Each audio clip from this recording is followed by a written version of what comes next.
Konvoy hari ini, Senin 8 Juli 2024, merangkum 2 berita pilihan, antara lain, Pengadilan Negeri Bandung kabulkan pra-peradilan bagi tersangka Peggy Setiawan, hingga berita ribuan buruh gelar aksi unjuk rasa tolak Omnibus Law. Pengadilan Negeri Bandung, Jawa Barat, Senin 8 Juli 2024 mengabulkan permohonan pra-peradilan yang diajukan oleh tersangka Peggy Setiawan dalam kasus tindak kekerasan dan tindak asusila pada Vina dan kekasihnya Rizky alias Eki di Cirebon yang terjadi pada tahun 2016 lalu. Jika kini Peggy Setiawan tak lagi berstatus sebagai tersangka, maka pihak kepolisian telah salah menangkap orang dan perlu melakukan penyelidikan dari awal. Hakim Tunggal Pengadilan Negeri Bandung, Eman Sulaiman, mengabulkan gugatan pra-peradilan Peggy Setiawan, sehingga status tersangkanya di kasus dugaan kekerasan terhadap Vina dan Eki Cirebon tidak sah dan batal demi hukum. Dalam putusannya, Hakim Eman menyatakan surat penetapan tersangka dengan nomor STTKTAP_90-5-Res124-2024-Ditreskrimum tertanggal 21 Mei 2024 tidak sah. Sehingga dengan begitu, Peggy Setiawan tak lagi berstatus sebagai tersangka dalam kasus dugaan pembunuhan berencana tersebut. Tak hanya itu, Hakim Tunggal juga memerintahkan termohon untuk segera melepaskan Peggy Setiawan dari penahanan. 21/PUU 12 Romawi/2014 serta peraturan lain yang bersangkutan. Mengadili 1. Mengabulkan permohonan pra-peradilan pemohon untuk seluruhnya. 2. Menyatakan proses penetapan tersangka kepada pemohon berdasarkan surat ketetapan nomor STAP/90/5 Romawi/Res124/2024/Ditreskrimum tanggal 21 Mei 2004 atas nama Peggy Setiawan beserta surat yang berkaitan lainnya dinyatakan tidak sah dan batal demi hukum.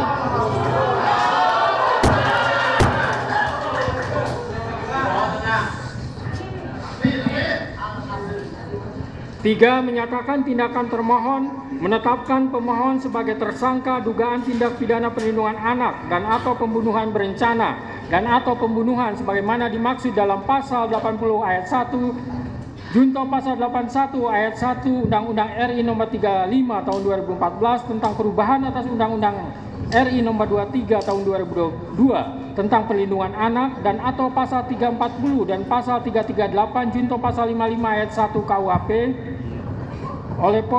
oleh Polri Daerah Jawa Barat Direktorat Reserse Kriminal Umum termohon adalah tidak sah dan tidak berdasarkan atas hukum. 4. Menetapkan surat ketetapan tersangka nomor STAP/90-5 Romawi/Res124/2024/Ditreskrimum tanggal 21 Mei 2004 batal demi hukum. 5. Menyatakan tidak sah segala keputusan dan atau penetapan yang dikeluarkan lebih lanjut oleh termohon yang berkenaan dengan penetapan tersangka atas diri pemohon oleh termohon. 6. Memerintahkan kepada termohon untuk menghentikan penyidikan terhadap perintah penyidikan kepada pemohon. 7. Memerintahkan kepada termohon untuk melepaskan pemohon dari tahanan.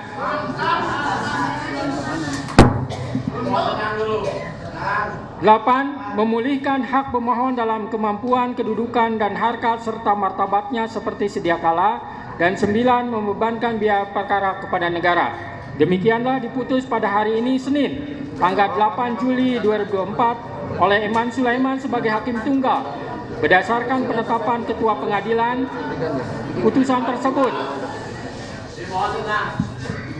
Putusan tersebut diucapkan dalam persidangan yang terbuka untuk umum pada hari ini oleh hakim tersebut dengan dibantu oleh Muhammad Al-Atta sebagai panitera pengganti pada PN Bandung dengan dihadiri oleh kuasa pemohon dan kuasa termohon. Demikian putusan sudah dijatuhkan. Intinya permohonan pra-peradilan dari pemohon dikabulkan.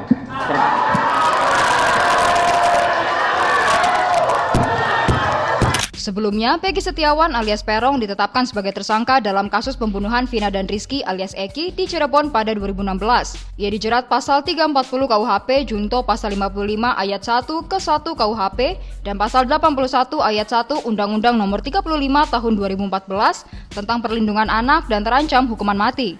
Jika kini Peggy Setiawan tak lagi berstatus sebagai tersangka, maka pihak kepolisian telah salah menangkap orang dan perlu melakukan penyelidikan dari awal.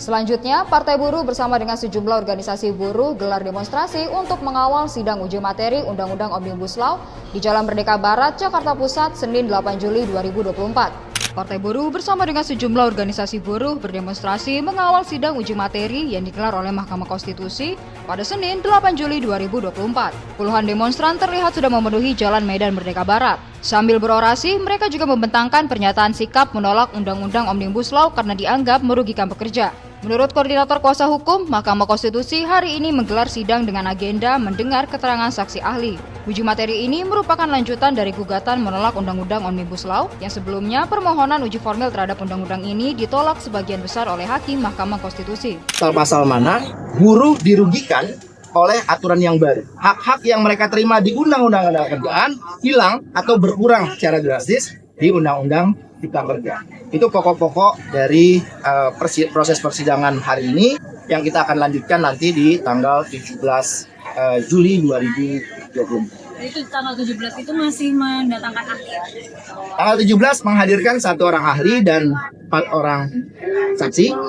Antara lain, 1 adalah dari ILO Governing Body, lalu kemudian dari pimpinan Serikat Pekerja yang buruh-buruhnya mengalami persoalan akibat Undang-Undang Cipta Kerja, upah yang semakin kecil, lalu kemudian soal perjanjian kerja waktu tertentu yang bermasalah, outsourcing yang semakin merajalela dan seterusnya.